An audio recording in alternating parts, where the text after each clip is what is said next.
আপনাদের কাছে আমি সি রিঅ্যাক্টিভ প্রোটিন সিআরপি নিয়ে সমস্যা নিয়ে আলোচনা করব।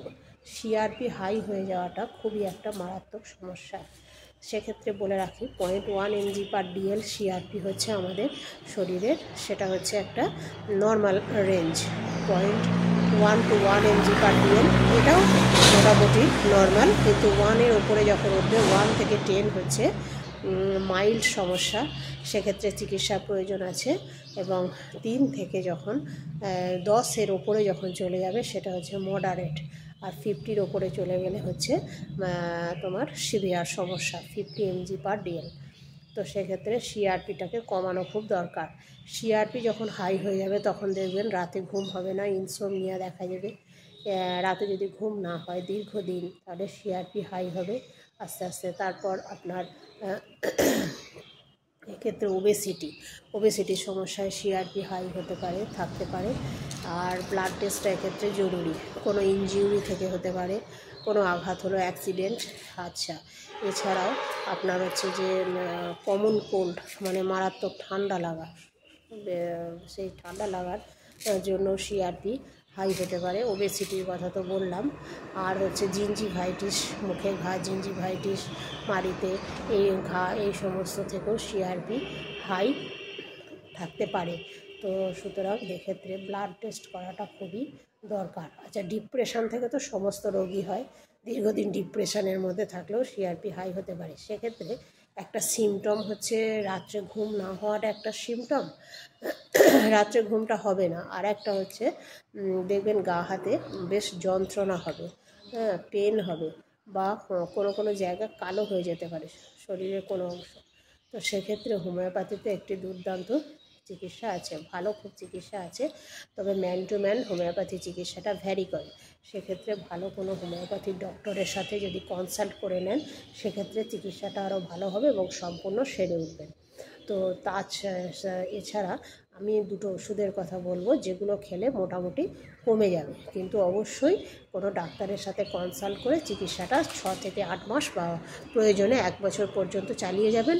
আর ব্লাড টেস্টটা করবেন প্রথম 6 মাস অন্তর, ব্লাড টেস্টটা অবশ্যই করে যাবেন।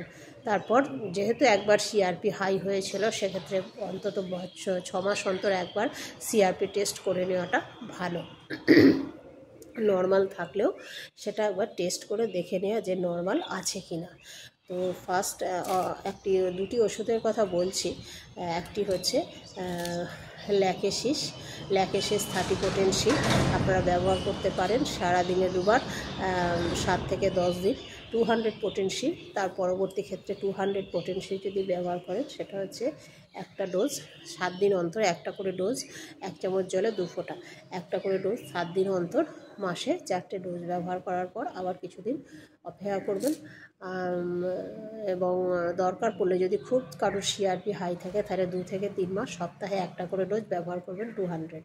আর 30 পোটেনসি তো বললাম, সারাদিনে 2 বার, 7 দিন ব্যবহার করলেন, আবার কিছুদিন বন্ধ দিলেন, আবার ব্যবহার করবেন। প্রথম ক্ষেত্রে 2 থেকে 3 মাস অন্তর ব্লাড টেস্টটা খুবই দরকার। আর প্রয়োজনে 1 m পোটেনসিও ব্যবহার করা যেতে পারে। সেক্ষেত্রে 15 দিন অন্তর একবার ব্যবহার করবেন 1 m পোটেনসি। অবশ্যই যাদের প্রচুর সিআরপি হাই, সেক্ষেত্রে অবশ্যই মাসে একবার বা 2 মাস অন্তর একবার অবশ্যই ব্লাড টেস্ট করবেন। ল্যাকেসিস ওষুধটা খুবই ভালো। এর সাথে যেহেতু ব্লাডটা পয়জনিং হয়ে যায়, সেক্ষেত্রে মাদার ওষুধ বলবো, সেটা হচ্ছে ইচনেশিয়া এবং সিনকোনা। ইচনেশিয়া এবং সিনকোনা মাদার টিংচার, এই দুটো ওষুধ আপনারা সারাদিনে, ইচনেশিয়াটা হচ্ছে 10 থেকে 15 ফোঁটা, সিআরপির মাত্রা অনুসারে 10 থেকে 15 ফোঁটা 1/2 কাপ ঠান্ডা জলে দিয়ে সারাদিনে 3 বার। আর সিনকোনা মাদার টিংচার, ওটাও সারাদিনে 2 থেকে 3 বার 10 থেকে 15 ফোঁটা ব্যবহার করতে পারেন। এটি আপনারা টানা ব্যবহার করবেন, 2 মাস থেকে 3 মাস ব্যবহার করবেন, দিয়ে অবশ্যই টেস্ট করাবেন। 2 মাস অন্তর টেস্ট করাটাই হচ্ছে বেটার। এছাড়া আরেকটি ওষুধ আছে ক্রোটালাস হরিদা, সেটাও একটু খুব ভালো ওষুধ। তবে আবারও বলছি যে সিআরপি হাই হয়ে গেলে কোনো ভালো কনসালট্যান্ট হোমিওপ্যাথির সাথে যোগাযোগ করুন। আমার মনে হয় দুর্দান্ত হোমিওপ্যাথি চিকিৎসা আছে, আমিও অনেককে এই সিআরপি হাই অনেক পেশেন্টকে আমি ভালো করেছি, আমার বিশ্বাস আছে।